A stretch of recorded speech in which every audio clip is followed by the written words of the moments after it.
Hallelujah! Isang pinagpalang umaga po sa ating lahat.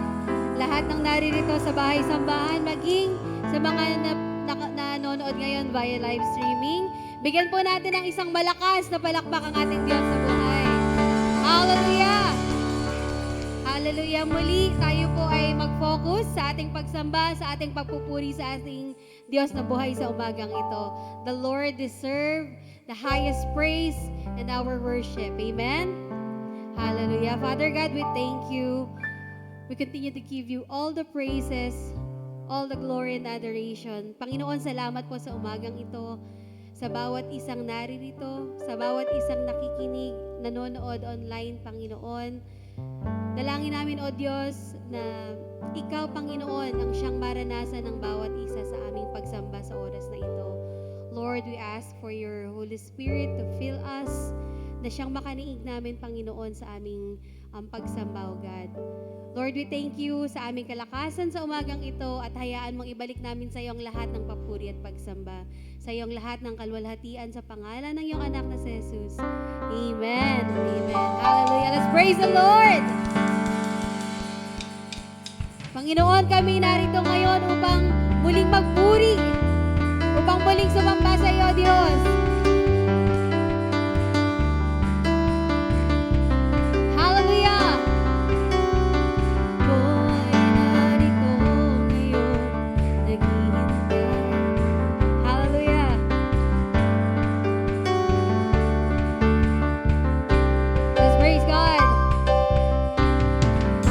Bawat umagang kay ganda, simulang magpuri sa Kanya, itaas ang kamay at tumawid na.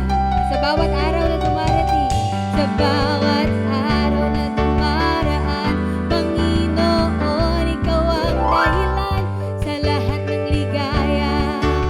At bawat ngiti mula sa labi ko, Diyos, mula sa labi kong nagpupuri. Mula sa labi kong nagpupuri. Hallelujah! Jesus, sa buhay ko, Ikaw ang nagbigay ng kulay. Wala sa iyo may papantay. Hallelujah! Jesus, sa buhay ko, Ika'y kumilos at gumabay. Wala sa iyo may papantay. Puring Ikaw, Diyos.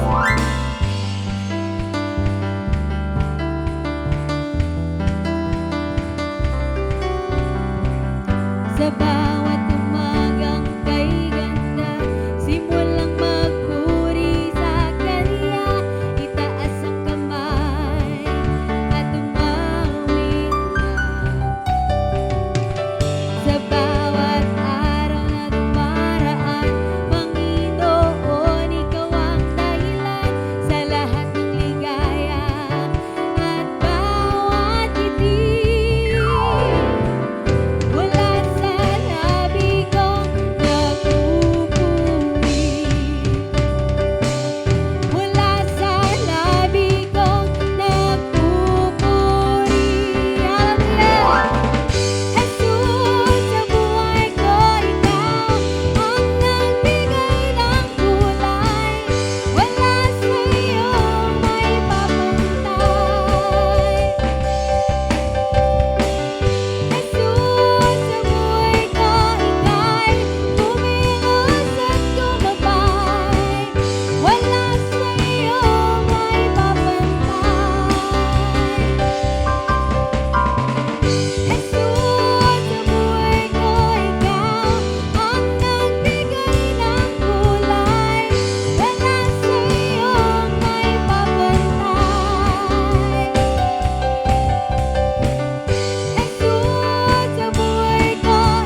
Panginoon, nais ka naming maranasan, O Lord God. Come and speak to us, O Lord. We want to experience you, Panginoon, sa aming puso. Let your Holy Spirit speak to each and every one of us, Lord. Hallelujah. Oh, we worship, we worship. Hallelujah. Nais kong ika'y maranasan, pagkilos mo'y aking inaasam, pagkat sa'yo ko lang natagpuan ang tunay na kagalakan. Nais ko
aming dalangin. Kami katagpuin, iparanas mo sa amin ang iyong kapangyarihan. Iparanas mo sa amin ang iyong kaluwalhatian, hanggang ang aming kaluluwa'y mapuspos ng lubusan, at sa aming kalagitnaan bumaba ang kalangitan. Dakila ang iyong ngalan. Iparanas mo sa amin, O Diyos. Iparanas mo sa amin ang iyong kapangyarihan. Iparanas mo sa amin ang iyong kaluwalhatian, hanggang ang aming kaluluwa'y mapuspos ng lubusan, at sa aming kalagitnaan bumaba ang kalangitan. Dakila ang iyong ngalan. Iparanas mo sa amin ang iyong kapangyarihan. Iparanas mo sa amin ang iyong kaluwalhatian, hanggang ang aming kaluluwa'y mapuspos ng lubusan, at sa aming kalagitnaan bumaba ang kalangitan. Dakila ang iyong ngalan. Dakila, dakila ang iyong ngalan. Dakila ang iyong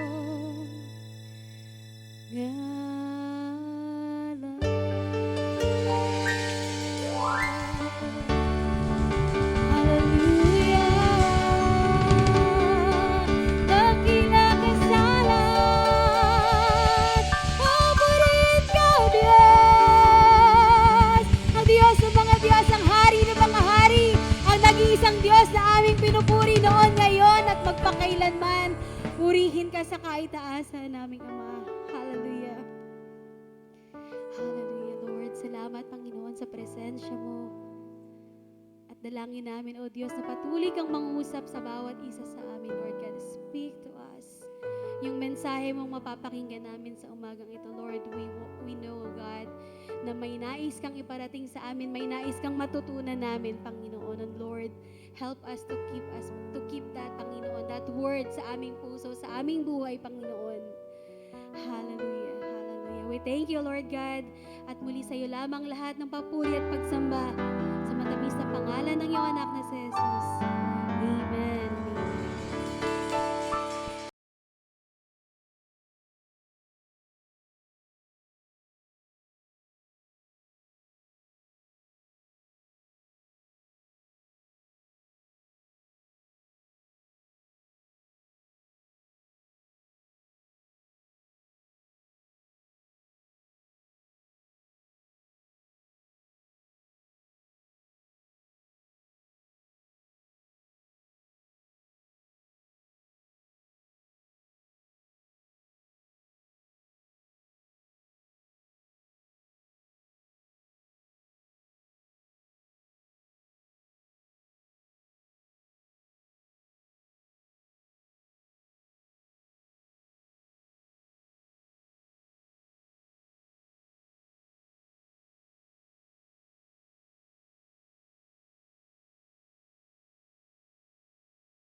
Purihin ang Panginoon.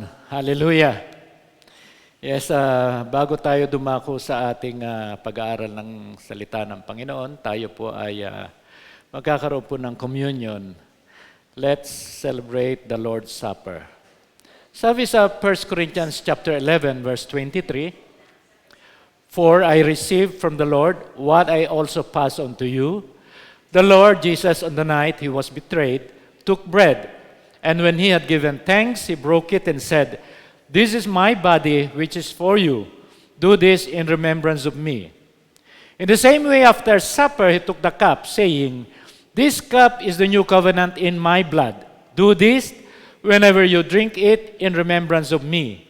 For whenever you eat this bread and drink this cup, you proclaim the Lord's death until he comes. So then, whoever eats the bread or drinks the cup of the Lord in an unworthy manner will be guilty of sinning against the body and the blood of the Lord.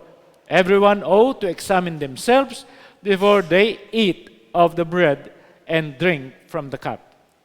So, tuwing first Sunday ng bawat buwan, nagkakaroon po tayo ng Holy Communion.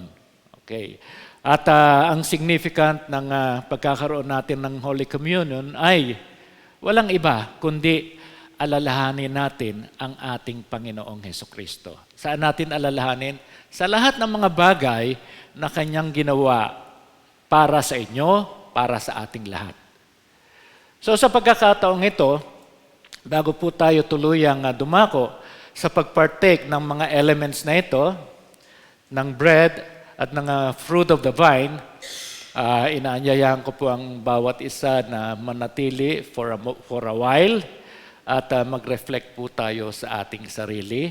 Humingi tayo ng ating pagpapatawad sa ating Panginoon sa anumang bagay na hindi natin nagawa. Amen.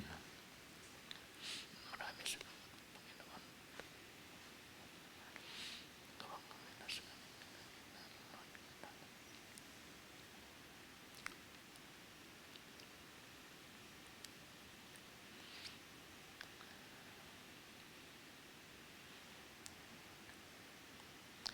Praise God, hallelujah. So, ang ating Panginoong Hesukristo, during the time na siya ay nandito sa lupa, siya ang nag-institute nitong Holy Communion. Okay. Bago po tayo mag-partake, panalangin muna po natin ang ating mga elements na ito. Panginoon, dalangin po namin, Panginoon, na Ikaw po, Panginoon, ang magbasbas ng mga elemento na ito, the bread and the fruit of the vine of Father God, na siyang ipapartake ng bawat isa sa amin. Dalangin namin, Panginoon, na maging makabuluhan, Panginoon, ang aming pagpartake ng mga elemento na ito. Knowing and believing of Father God, na ito po ay isang sacred things na inyong inutos sa amin, upang ito ay gawin para sa pag-alaala sa Panginoong Hesukristo. Ito po ang aming dalangin sa pangalan ng aming Panginoong Hesukristo. Amen and amen and amen. Inayayahan po ang bawat isa na tumayo.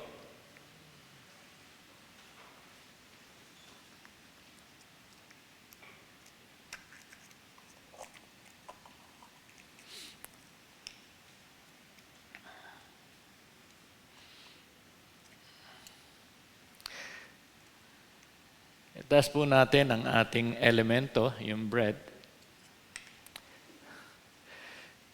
Father God, tinataas po namin, Panginoon, ang bread na ito which symbolizes the body of our Christ na siyang nabugbog sa krus ng Kalbaryo. Lord God, dalangin po namin na sa pagpartake ng aming mga elemento na ito, ay patuloy po maunawaan namin ang lahat ng bagay na ginawa mo para sa amin, na ikaw ay namatay sa krus ng Kalbaryo, inako mo ang lahat ng aming mga pagkakasala, ikaw ay namatay, nabuhay na maguli, umakyat ng langit, nasa kanang luklukan ng Diyos Ama sa langit. Maraming salamat, Panginoon, sapagkat Ikaw ang patuloy na kikilos sa aming buhay. Father God, we just thank you, tulad ng sinabi ng Scriptures, that the Lord Jesus on the night he was betrayed took bread, and when he had given thanks, he broke it and said, "This is my body which is for you. Do this in remembrance of me." Partake po natin ang ating bread.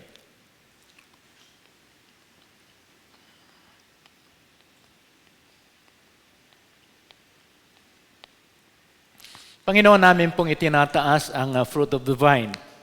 Sinabi ng iyong salita, Panginoon, without the shedding of the blood, there is no remissions for all our sins.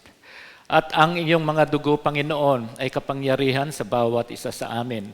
Sapagkat ang iyong dugo nagsisimbolize ng kapatawaran ng aming mga pagkakasala. Tinataas namin ito, Panginoon, inaalala namin ang iyong ginawa upang kami ay mataglay namin ang kaligtasan na ipinagkakaloob mo. Tulad ng salita ng Panginoon, sinasabing, "This cup is a new covenant in my blood. Do this whenever you drink it in remembrance of me." Partake po natin, fruit of the vine.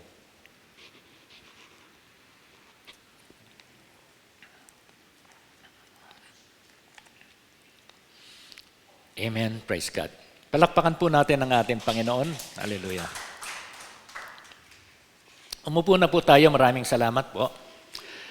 At ngayon po tayo ay dadako sa mensahe ng ating Panginoon. Okay. Ang mensahe po ng ating Panginoon ay pinamagataang cutting strings leading to faithfulness. Cutting strings of sins leading to faithfulness. At ang passage po natin ay nasa Luke chapter 17 verses 1 to 10. Samahan niyo po ako sa pagbasa. Inayayahan ko po ang bawat isa na tumayo in reverence sa pagbabasa ng salita ng ating Panginoon. Amen.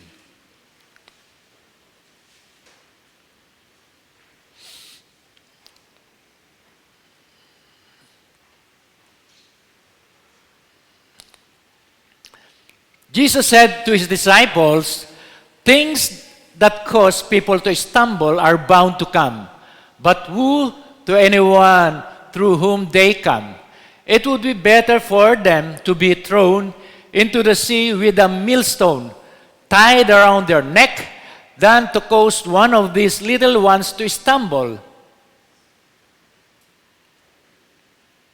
So watch yourself. If your brother or sister sins against you, rebuke them, and if they repent, forgive them. Even if they sin against you 7 times in a day, and 7 times come back to you saying, 'I repent,' you must forgive them." The apostle said to the Lord, "Increase our faith." He replied, "If you have faith as small as a mustard seed, you can say to this mulberry tree, 'Be uprooted and planted in the sea,' and it will obey you. Suppose one of you has a servant plowing or looking after the sheep. Will he say to the servant when he comes in from the field, 'Come along now and sit down to eat'? Won't he rather say, 'Prepare my supper, get yourself ready, and wait on me while I eat and drink? After that, you may eat and drink'? Will he thank the servant because he did what he was told to do? So you also, when you have done everything you were told to do, should say, 'We are unworthy servants. We have only done our duty.'" Manalangin po tayo. Panginoon, maraming salamat sa pagpapala mo ng inyong banal na salita. Maraming salamat, Panginoon, at bigkisin mo kami ng karunungan na nanggagaling sa inyo. Madama namin ang pag-ibig mo sa bawat isa sa amin. Tulungan mo kami, Panginoon, that we may apprehend, O Father God, we may understand, O Lord God, every words na amin pong binasa sa inyong banal na salita. Holy Spirit, guide us in this place at patuloy na ikaw, Panginoon, ang siyang manguna dito sa aming gawain. Maraming salamat sa inyo ang lahat ng papuri, lahat ng kadakilaan sa makapangyarihang pangalan ng aming Panginoong Jesucristo. Ang bawat isa ay magsasabi ng Amen and Amen and Amen. Makaupo na po tayo. Maraming salamat po. Okay. Cutting strings leading to faithfulness. Okay. Ito po yung mensahe ng ating Panginoon. Cutting strings of sins. Medyo nagkulang. Okay. Kayo po ba ay nakapunta na sa isang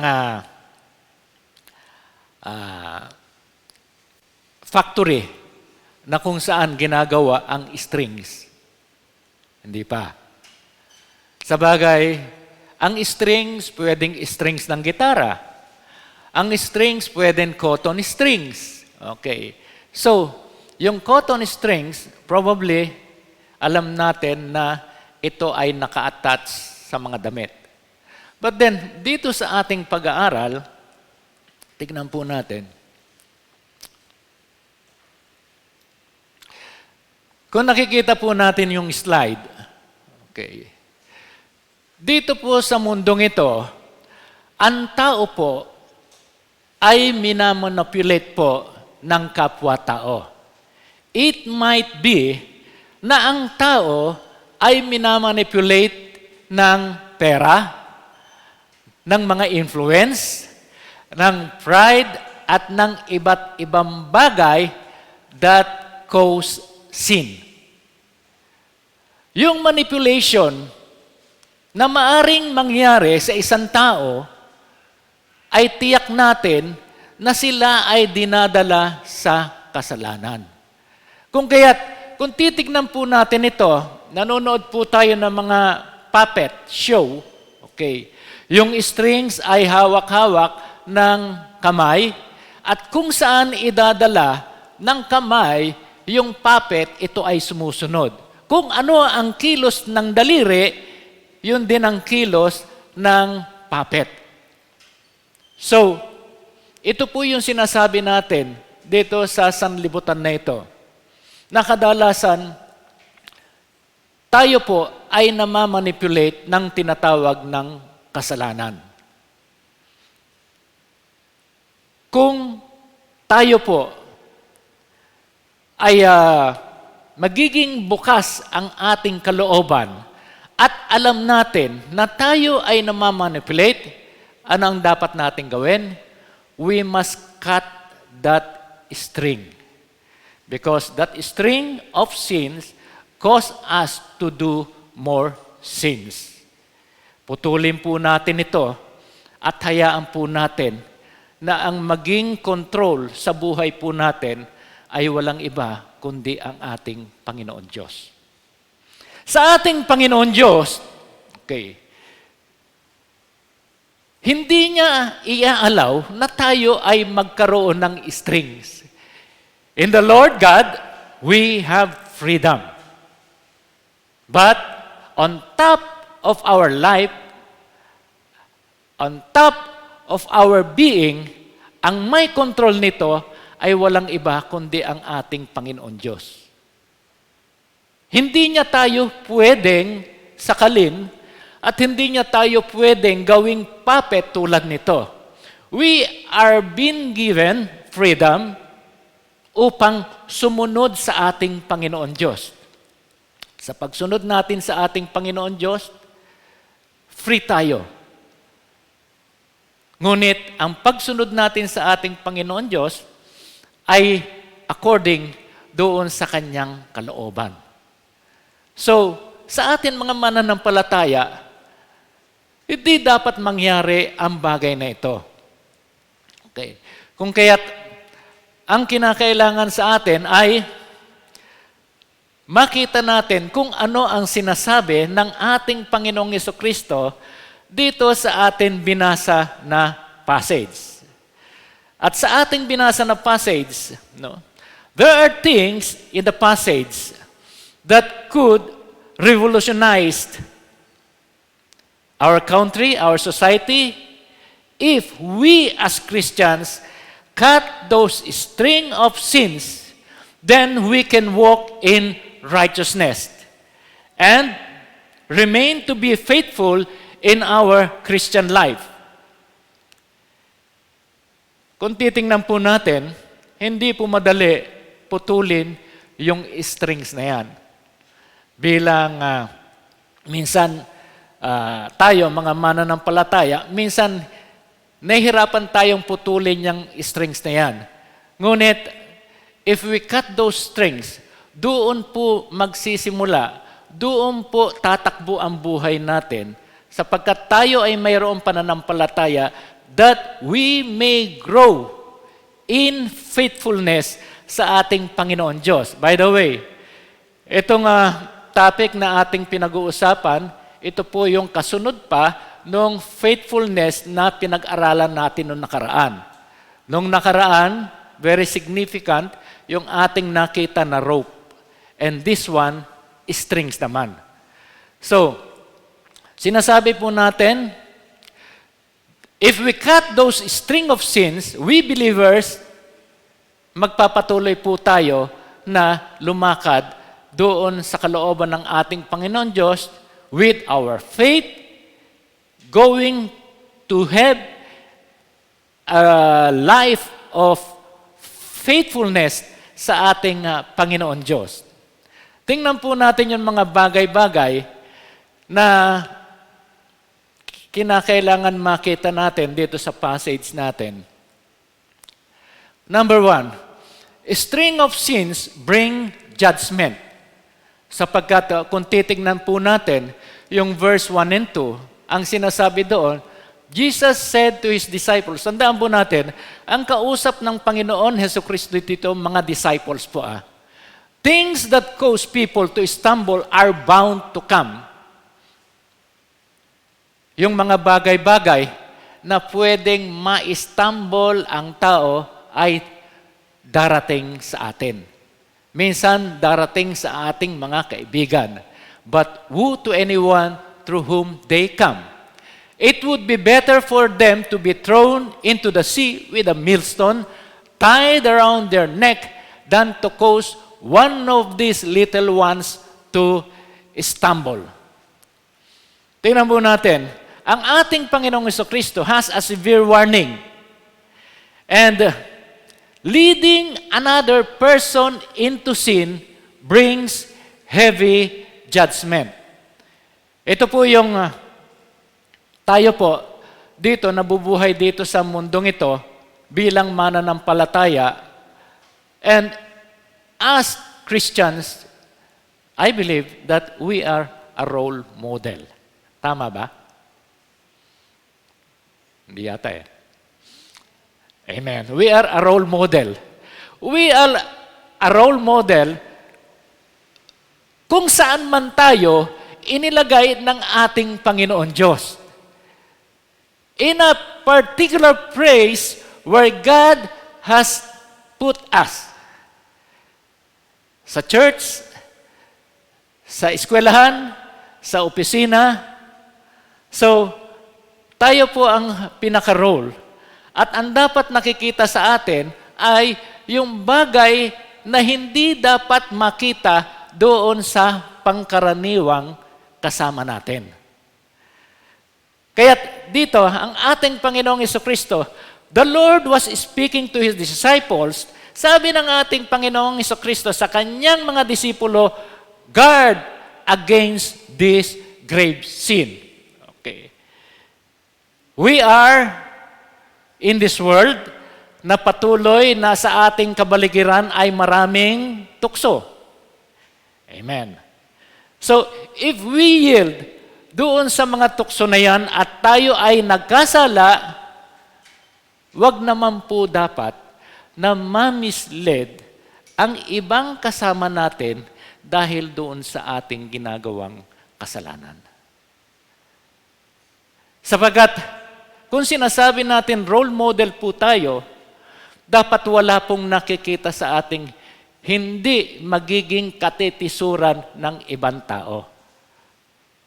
At ang number one na sinabi dito ng ating Panginoong Jesucristo ay, whenever a person commit sin, ang pinaka-grave sin ay yung nagiging stumbling block siya doon sa ibang tao. Tandaan natin, sin is inevitable. Nasa ating paligid yan. Hanggat may tao, mayroong kasalanan. Naniniwala ba kayo doon? Hanggat may tao, mayroon tayong makikitang kasalanan. Sapagkat ito po yung strings na nandito sa ating kapaligiran. Okay.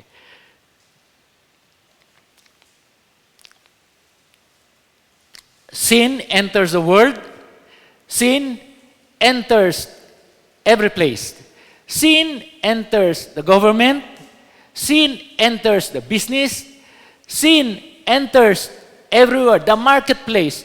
Sin enters our home. And sin sometimes enter in the church. Hindi po natin pwedeng i-assume magkaroon ng exemption ang bawat isang lugar na aking minention po.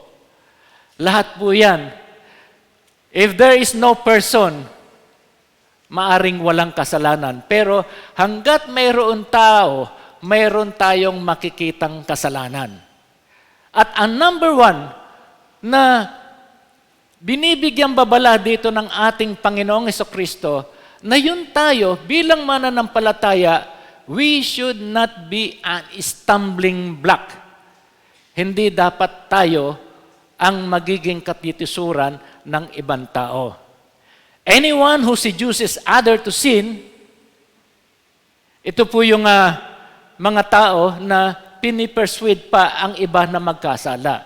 But then sometimes, kung halimbawa ako ay nagkasala, wag sanang yung iba ma-stumble dahil sa aking kasalanan. O kung halimbawa, yung iba nagkasala, wag dapat ako ma-stumble doon sa taong nagkasala.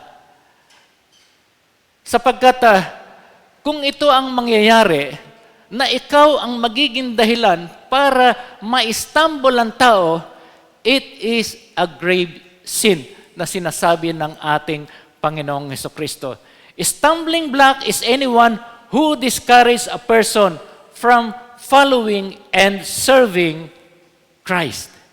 Ito yung may hindrances na makikita sapagkat depende doon sa sinasabi at ginagawa, depende doon sa mga abuse or neglect na nakikita natin, persecution or injury, gossip or slander, anger or hostility, ito po yun.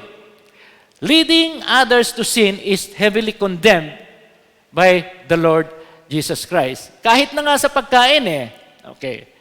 Ano ang sabi?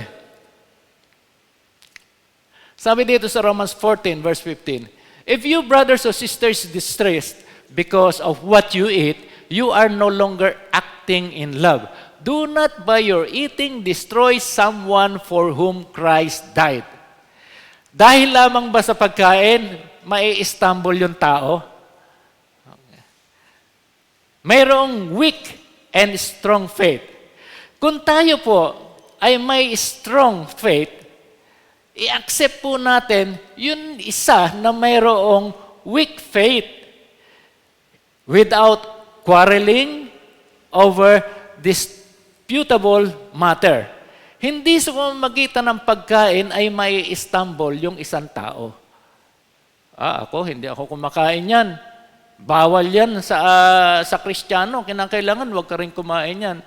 Kung yung pagkain ay gustong-gusto ng kausap natin, ganun pala So, hindi na ako sasama dyan sa church ninyo. So, yun bang mga bagay na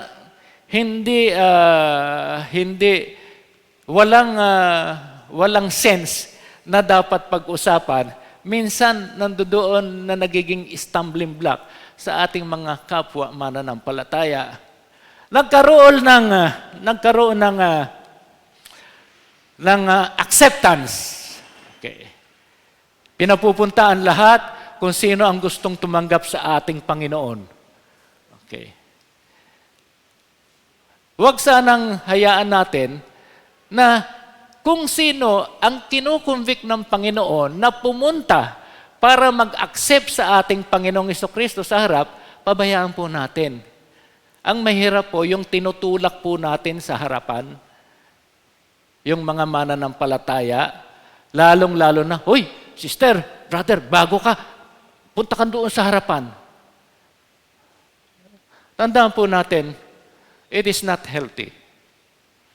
Ito ang nagiging katitisuran ng tao na instead na sila ay manatili, sila ay lalayas. Tandaan po natin na ang bawat kilos po natin ay nakikita ng ibang tao.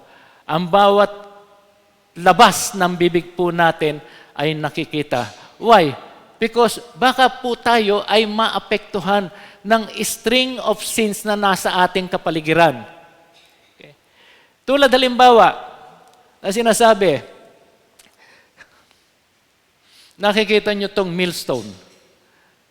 A millstone is run by the donkey. Ang millstone po, ito ay isang bato na kung saan ginagamit ito para mag-grind yung grain. At pag ito ay nag-grind, ito ay gagawing flour at ito ay ginagawang bread. So, itong millstone na ito, ang siyang number one na ginagamit na kabuhayan ng mga tao during the old times. At ito, ang bigat nito, almost 1,000 pounds. Halos pumapatak na 1,000 pounds ang bigat ng isang millstone. At isang millstone, ito, medyo maliit pa to. Kadalasan ng millstone, inaabot ng 3 feet hanggang 4 feet ang laki. Lalong-lalo na yung ginagamit sa production ng milling. Pero, merong isang klaseng millstone na kung saan ito ay portable lamang na ginagamit sa kitchen. So, ang sabi ng ating Panginoong Jesucristo, sabi niya doon sa salita niya, kung babalikan po natin yung verse, yung unang verse, sabi doon,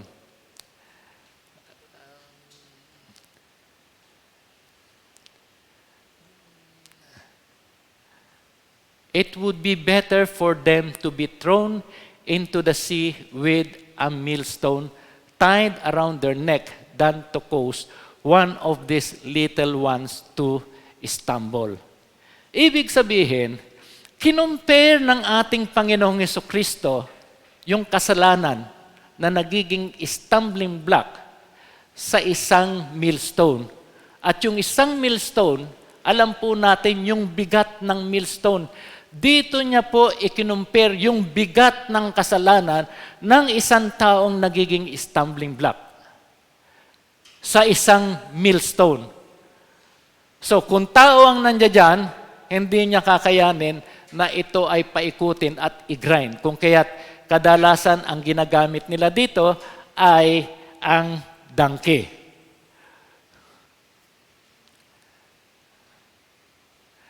Dalawang bagay po. Ang millstone, it symbolizes life and it symbolizes death. Sapagkat, ang sabi ng ating Panginoong Jesucristo, kung ikaw ay nagiging stumbling block, kinakailangan itali ang leeg mo sa isang millstone at itapong ka sa dagat. Ayan po ang nangyari. Kung kaya't ang isang bagay na very prevalent na dapat nating maunawaan. Okay. Ang millstone, nagbibigay ng kabuhayan ng tao sapagkat dahil sa pag-produce ng flour, ito ay ginagamit para sa kabuhayan ng tao. But sometimes, ito rin ay nagiging curse sapagkat ang millstone ay sometimes it symbolizes death. Alam niyo po kung bakit? Kasi kung alam po natin yung buhay po ni Abimelech. Si Abimelech po ay anak po ni Gideon, yung judge, doon sa concubine niya. At si Abimelech po, as king, ay nandoon sa isang lugar na kung saan lumusob sila. Ngunit, yung kanilang nilusob, mababasa po natin ito sa Judge, yung kanilang nilusob ay nagpasukan doon ang lahat ng mga tao at sinarado yung gate. Nung nasarado yung gate, lulusob si Abimelech, paglusob niyang ganon, may isang babae na nagtapon ng millstone, yung pang-grind ng grain. At nung tinapon yon doon sa may pinto, tinamaan ang ulo ni Abimelech. At nung tinamaan ang ulo ni Abimelech, hindi pa siya namatay. Ang ginawa ni Abimelech, dahil medyo nahilo siya at talagang alam niya, mamamatay siya sapagkat nag-crack ang kanyang skull, ang sabi niya doon sa armor bearer niya, "Armor bearer, halika dito.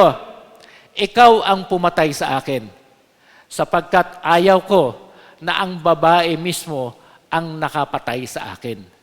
So, ang ginawa ng armor bearer, pinatay si Abimelech. So, ito yung isang bagay na makikita natin sa Judge, no? Na kung saan medyo significant ang millstone during the old times. Ang sabi doon sa Deuteronomy 24 verse 6, "The millstone is not to be taken in pledge. No man shall take the lower of the upper millstone in pledge, for he takes one's living in pledge." Hindi ka pwedeng manguha at magnakaw ng tinatawag na millstone, sapagkat ito ay bahagi ng batas during the old times. At sinasabi, when a woman threw a small millstone that hit Abimelech in the head, it cracked his skull. So, makikita natin on how the Lord Jesus Christ, no, compare yung heavy burden ng kasalanan bilang isang stumbling block kinumpare dito sa millstone.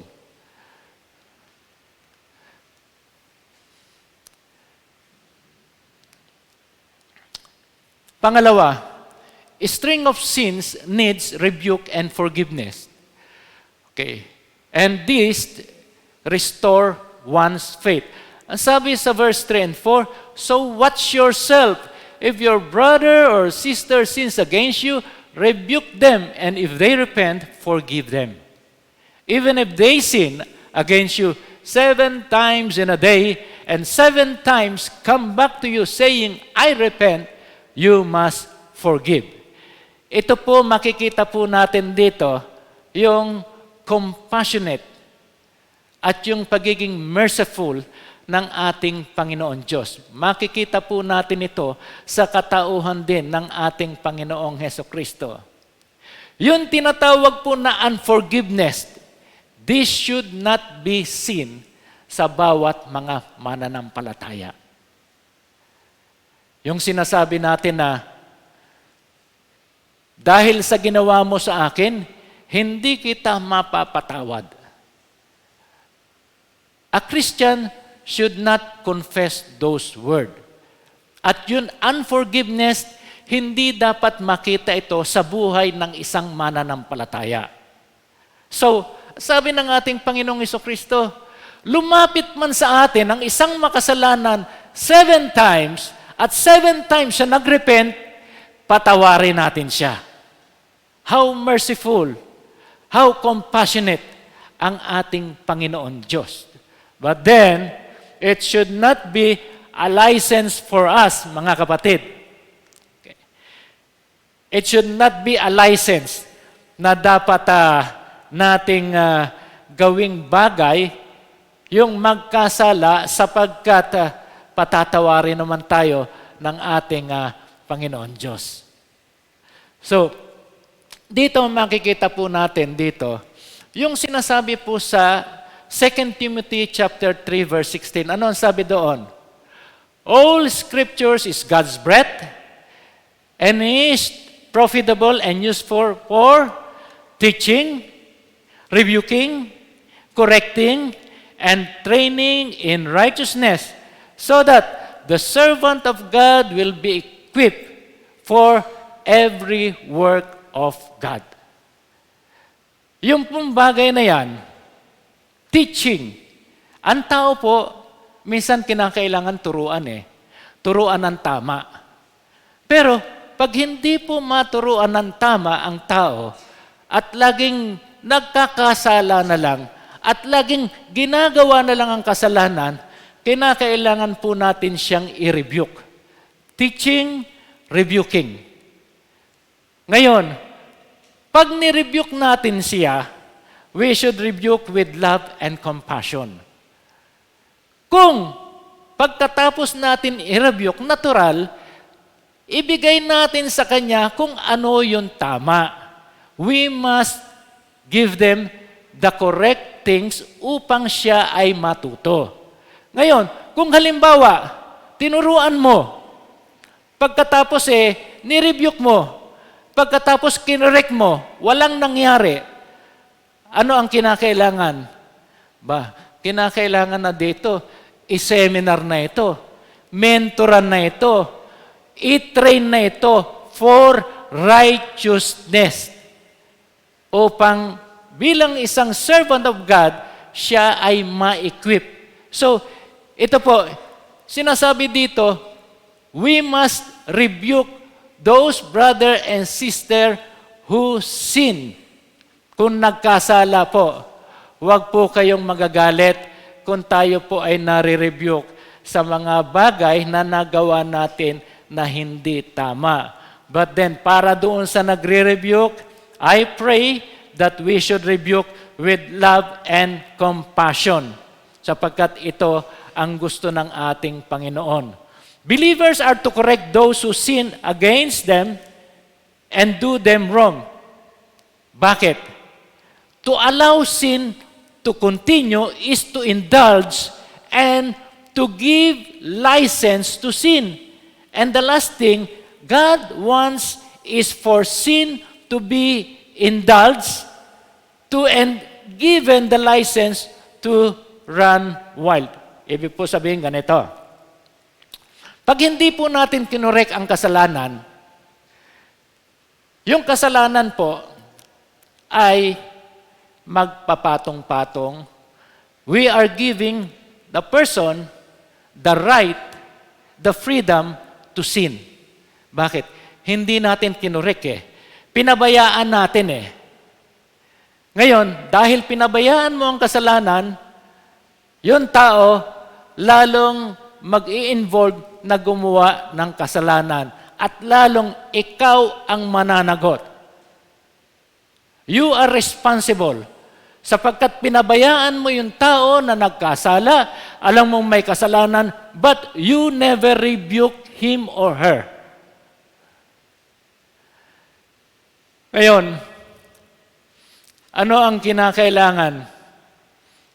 You are also allowing God na maging open ang Panginoon upang hindi niya mahawakan yung tao so that that person will gratify in his sin. Huwag po natin hayaan na ang tao naging stumbling block, ang tao nagkaroon ng kasalanan at pagkatapos nakasipir ang bibig natin. Mga kapatid, ito po yung sinasabi ng salita ng Panginoon. Hindi po salita ni Brother Bong to. Giving them freedom and more opportunity to run wild. Magiging masama pa sila. So, ang ating Panginoon, lahat ng mga bagay na pwedeng makita niya sa mga disipulo, binibigyan niya ng tamang koreksyon. So, ano ang dapat nating makita? Sabi doon sa verse 5 and 6, the apostle said to the Lord, "Increase our faith," he replied. "If you have faith as small as a mustard seed, you can say to this mulberry tree, be uprooted and planted in the sea, and it will obey you." Sino po sa atin dito ang nanalangin, "Panginoon, increase my faith"? Nanalangin na ba kayong ganon? "Panginoon, bigyan mo ako ng malawak na pananampalataya." Actually, ang bawat isa sa atin ay mayroong pananampalataya. Ngunit, sabi dito, kahit na ang pananampalataya natin ay kasinlaki lang ng butil ng mustard seed, mayroon pang pwedeng gawin upang ikaw ay lumago. Actually, it is not really, yung sagot dito ng ating Panginoong Hesukristo, hindi naman ito yung inaasahan na dapat isagot ng Panginoong Hesukristo. Sapagkat, ang sabi ng apostles, increase our faith. Ang iniisip ng mga apostles, pag nag-increase ang kanilang faith, they can do more greater things. Parang inaasahan nila na pag halimbawa, nag-increase ang akin faith, okay, hindi ako magkakasala and I can do more greater things rather than this one. Pero, ang kailangan po natin ay magkaroon po tayo ng what do you call a genuine faith. Yung makatotohanang pananampalataya is what we need. Hindi natin kailangan ng pananampalataya in quantity and not how much faith a person has. Ngunit, the very smallest amount of genuine faith, a faith as small as a mustard seed, can do the impossible things. So, genuine faith is what we need. And the faith that we have should be bold enough. Kailangan natin ang boldness sa ating pananampalataya. Okay. So, they think that they could do more kung halimbawa hihingi sila ng greater faith. But then, ang sabi ng ating Panginoon, may faith ka na. Then, kung may faith ka na, dyan sa faith mo yan, gamitin mo yung faith na yan patungo sa faithfulness. And you can do more. Mas marami ka pang magagawa and you can grow in your spirit at ikaw ay magiging kagamit-gamit pa. The disciples did have faith at least as small as a mustard seed. Meron silang faith.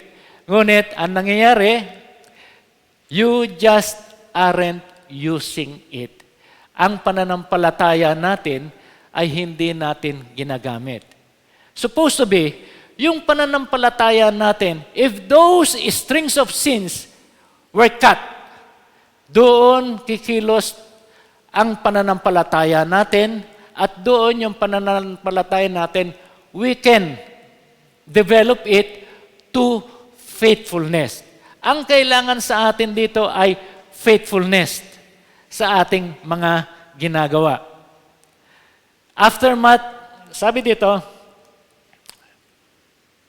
aftermath that leads to a steadfast faithfulness, yung sinasabi sa verse 10, so you also, when you have done everything you were told to do, should say, we are unworthy servants, we have only done our duty. Anong sabi ng ating Panginoong Hesukristo dito sa kanyang explanation? Okay.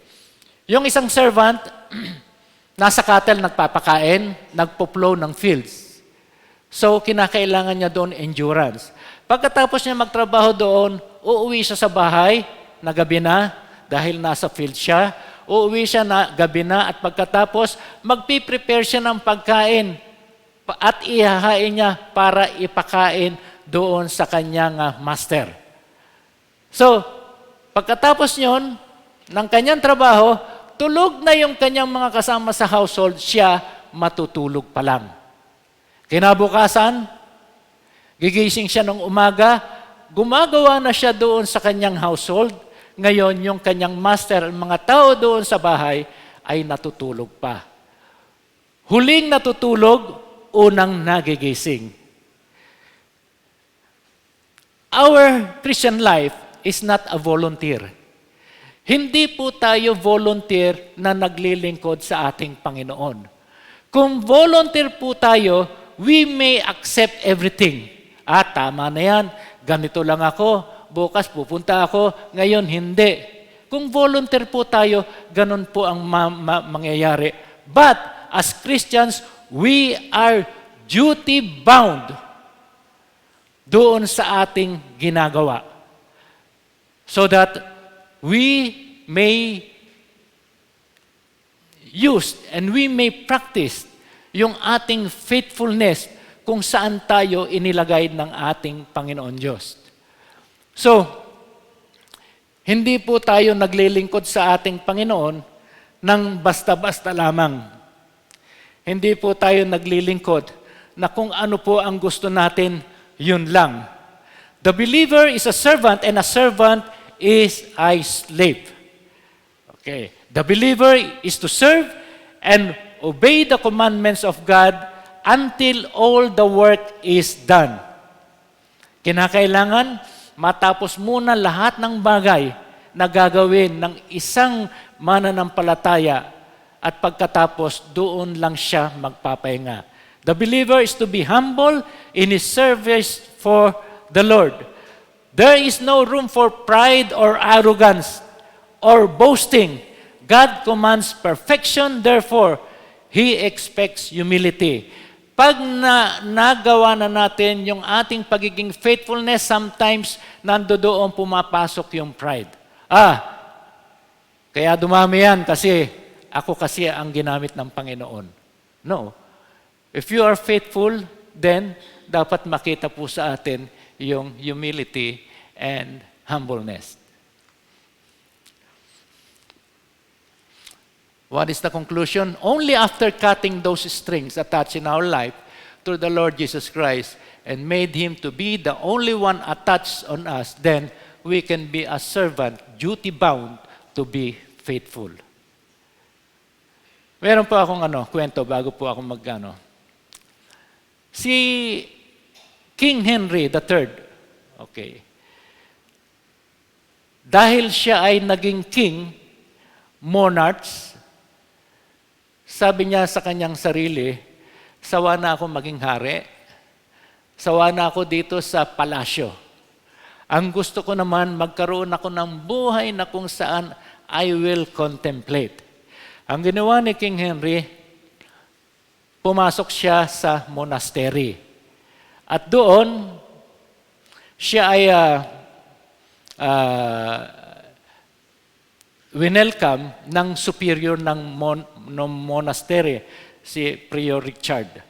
At pagkatapos, ang sabi ng hari, sabi niya, gusto ko ditong mag-stay sapagkat dito maaring maiiba naman yung buhay ko. Dahil kung ako ay hari, marami akong mga iniisip, maraming trabaho, maraming problema. I would like to stay here so that I would contemplate dito sa aking buhay. Sabi ng superior, Your Honor, mahal na hari, pag ikaw ay nandito sa monastery, you are supposed to be pledged to be obedient. Sabi ng hari, okay, I understand. Magiging masunuri naman ako pag nandito ako sa monastery. Kung ikaw ay magiging masunurin dito sa monastery, sabi ng superior, bumalik ka doon sa iyong trono at doon ka maglingkod faithfully. At pagkatapos, namatay yung hari, yung statement doon na makikita sa statement, ang sinasabi doon, the king ruled with obedience. Tandaan po natin, kung saan po tayo nilagay ng ating Panginoon Diyos, to the place where God has put us, we must do those things with faithfulness.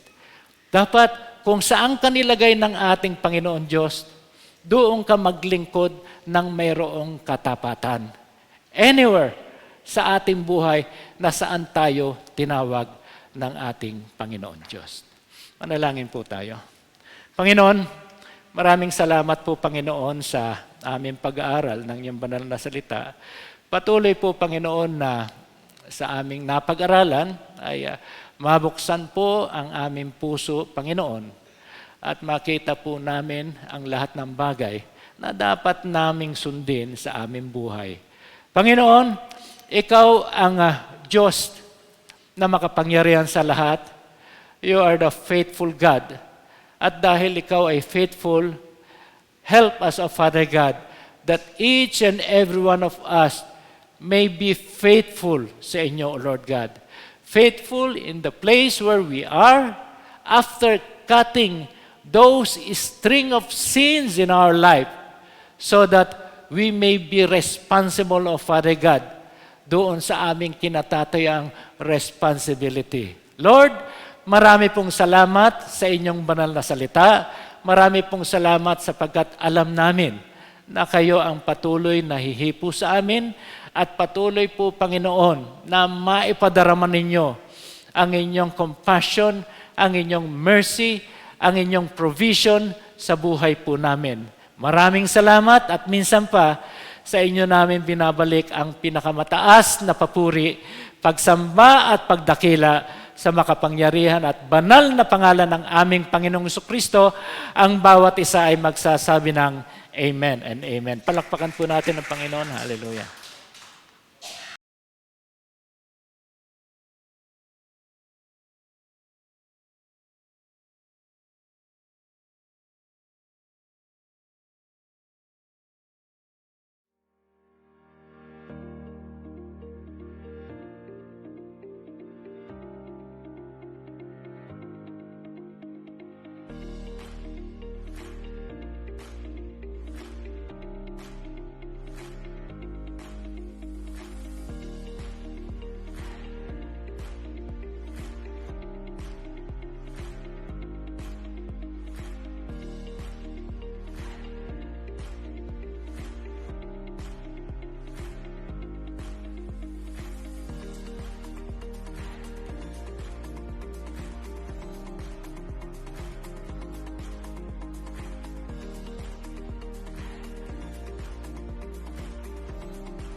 Ikaw ang tunay na dakila sa mundo.